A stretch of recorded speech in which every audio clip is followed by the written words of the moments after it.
It's time to sit back, relax, and listen to Change Your Attitude, Change Your Life. Change Your Attitude, Change Your Life will inspire, motivate, and empower you. Live your best life now. Listen, learn, think, and decide. Change your attitude, change your life. And now, here's your host, Joan Herman.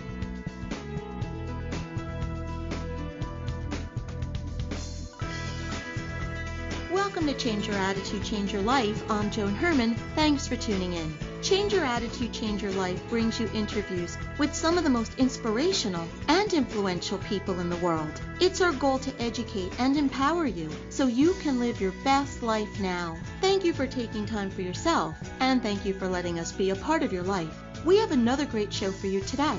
The 9-to-5 grind is what you put up with to get ahead, right? Today's guest, Daniel DiPiazza, the millennial business guru behind Rich 20-something, says, wrong. Daniel took a different path and now has 3 successful companies. He teaches 20 and 30-somethings how to use their talents in order to create the life they want. Daniel writes for the Huffington Post and contributes regularly to Time, Fortune, Entrepreneur, Business Insider, and Fox News. His new book is Rich 20-something, Ditch Your Average Job, Start an Epic Business, and Score the Life You Want. Welcome, Daniel. Thanks for joining us. Hey, thanks so much for having me. So, Daniel, average income hasn't gone up that much in recent years. Expenses have gone up, cost of living has increased, but wages really haven't kept up.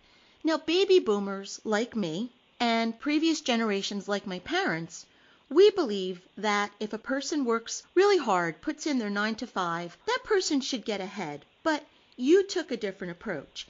Instead of inching your way up the ladder like we believe we should do, you teach how to hack it. What does that mean, to hack the ladder? Well, I think that when I was first starting to develop my ideas around Rich 20-something, basically the concepts are, how can I get from point A to point C without going through point B? Mm-hmm. And I was always trying to figure out how I could get somewhere faster. Now I realize that, I don't really think about it's about hacking the system. I think it's more about just realizing that the economy is changing and that we need to adapt and have different ways of looking at the world. And so one of those things we need to realize is that the way we get jobs is changing. And so the typical baby boomer mindset, even the Gen X mindset is, look, you go to school, you get a degree, maybe you get a more advanced degree, you get a job. And that's great. And it has worked for many generations, but it's working less and less.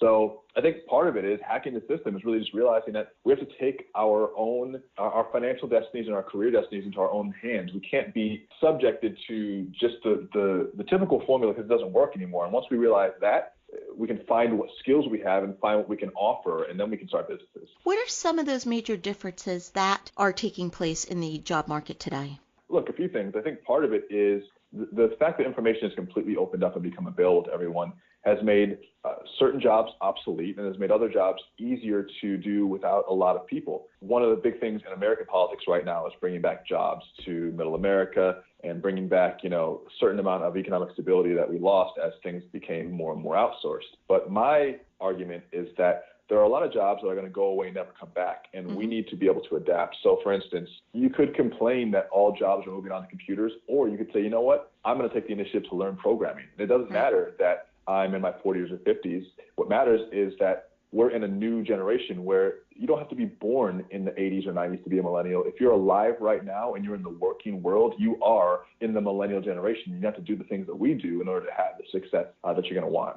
So what are 3 questions that you believe a person should ask before he or she starts that business? I always advise people to start service-based business first, just because I think that it's the easiest way to test out your ideas and to do it in a low-risk, high-reward way. So what I like to do is I like to look in the market first to see if other people are doing what it is that I want to do. So I'll take you through an example of someone like a student of mine in one of my courses. So we have a course that teaches freelancing, and one of the things that some people they're trainers, like yoga trainers, personal trainers, people who are doing health stuff. And this isn't for everyone, but it's an example. So you can start off and say, I want to be a personal trainer. And you'd say, all right, well, the first question you'd ask is, are there other people doing this? Now, that question is great because it allows you to see if there's a market. And so if there are other people doing it, then there's at least a market for it. And so then you ask, all right, well, I see there are other people doing it. Are they making money? And so you start to look to see if they have customers. You look at Yelp reviews. You look online to see where their customers are they're congregating and what they're talking about. You make sure that there's money in the niche. And so that's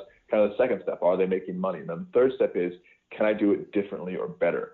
And this allows you to kind of like pick out your specific niche that you want to go after and find a service or direct yourself in a way where only a small amount of people are going to see you, but the ones that really want your work are going to come to you. And so you try to find things that are proven in a market, but are slightly untapped that you can kind of pivot and position towards your own skill set. And you know what's really important about your work? I said that you're teaching 20 and 30 somethings, but the principles and the philosophy behind what it is you teach is really relevant to anyone at any age. I know a lot of people my age in midlife that are leaving that corporate job and they're following their passion. They're starting their own businesses. And so what you're teaching really is relevant for anyone. Yeah, I mean, again, like the millennial thing, which, by the way, I just learned when I looked this up a few weeks ago. Millennials apparently stretch back from 1982 to 2004. So it's a pretty big range. It's, well over 30 years for this generation, which I think is relatively long, because if you think about boomers, I think boomers are mostly like 50s to, I would say, end of the 60s, so like a 20-year range. And then you look at Generation X, and they're like 70s, mostly like end of 60s, 70s, maybe early 80s. But the millennial generation is big, and it's big because we're the last generation to see the transition from completely analog or a lot of analog communication to super digital internet stuff. And so we kind of straddle that line. And if you're alive in this time period, I consider you a millennial, because you are in the working world in a time when Right. when the technology is, let's just call the technology millennials, not even the people, just the technology that's millennial, and it's your job to adapt. It's really easy to complain when things change, but my 93-year-old grandfather is using an iPad to read the New York Times, and 20 years ago he used to read the paper. Should he complain, or should he just read the paper? Right. And the one thing that I would say has stayed constant is the importance of relationships, building relationships, networking. Robert Kiyosaki, in your book, you had a quote from Robert Kiyosaki: "The richest people in the world look for and build networks. Everyone else looks for work." And I think that statement holds true for everyone today. Yeah. I mean, I wouldn't have been able to get this book out without having a lot of great friends to help me. And I think that this is something that we'll come to learn eventually, and some people will learn it the hard way. But when you're looking for a job, that's not the time to say, oh, now it's time to start networking. The idea is to already have a network in place. And the good thing, though, is that you don't really need that many connections in order to have a really successful social life and a professional life. You just need a few key connections that can help you to kind of bridge some of those gaps. With my success in business and publishing a book and building a company, I can count on one hand. There are certainly a lot, hundreds of people who've helped me along the way and thousands who've followed my work. But in terms of key connections, there's less than 10, probably 5 or less. 5 people who getting a yes from them changed the trajectory significantly enough for us to have this conversation. And so the networking thing doesn't need to be this situation where you're going to these really crazy, sleazy mixers and passing out business cards and being overly pushy or trying to meet everyone. It's about meeting the right people. And the way that you do that is by doing great work. You need to be putting work out there, whether it's written work or video or audio stuff, whether you're just working on your craft or a business. You're doing stuff over and over again, and people will eventually see you as your skill increases, and that will attract a network to you. How do you advise someone narrow down his or her skills to decide what it is they want to follow? That's something that can change.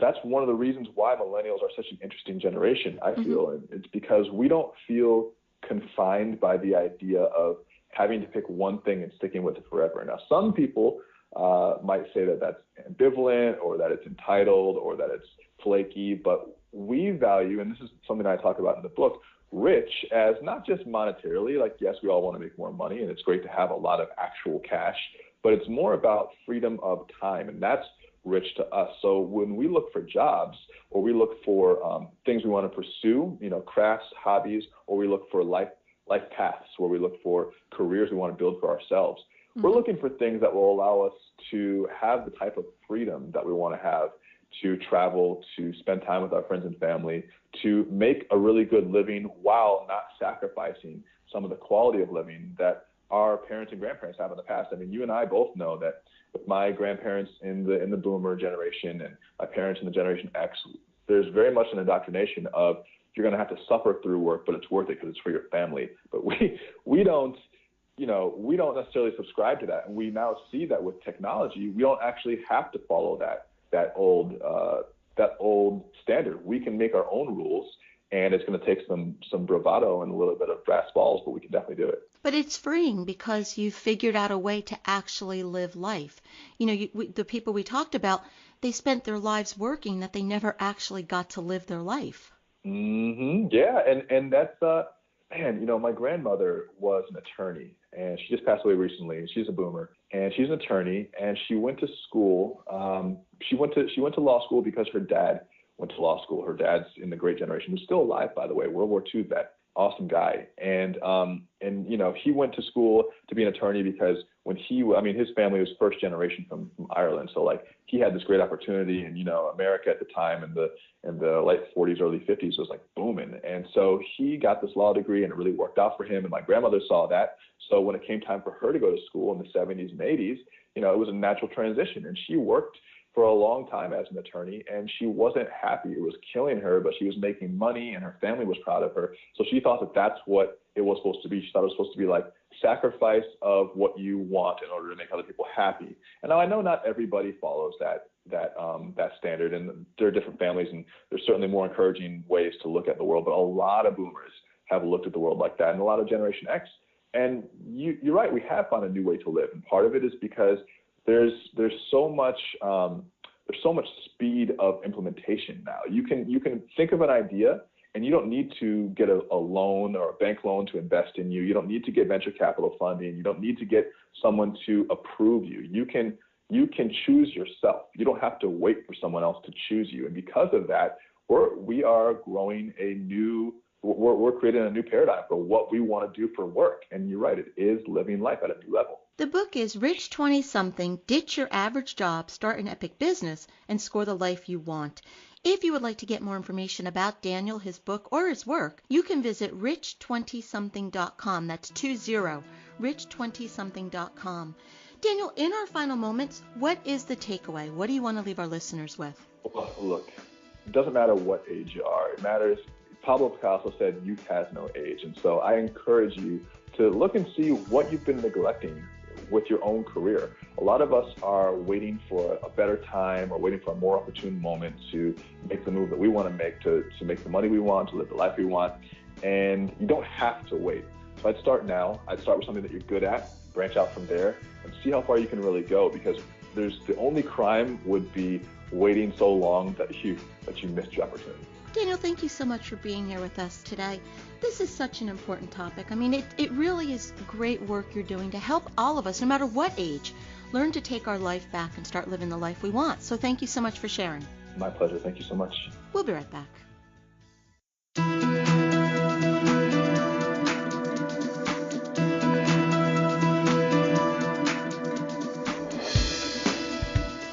Thank you for joining us. I hope you found the show informative. At Change Your Attitude, Change Your Life, we believe that knowledge is power. Take what you've learned, apply it, and live your best life now.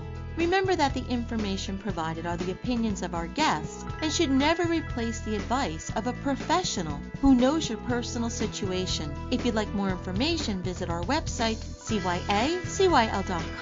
While on the site, listen to past shows on demand, read our digital magazine, take part in the book club, check out our team, and be sure to follow the show on social media. Until next time, this is Joan Herman. Thanks for tuning in.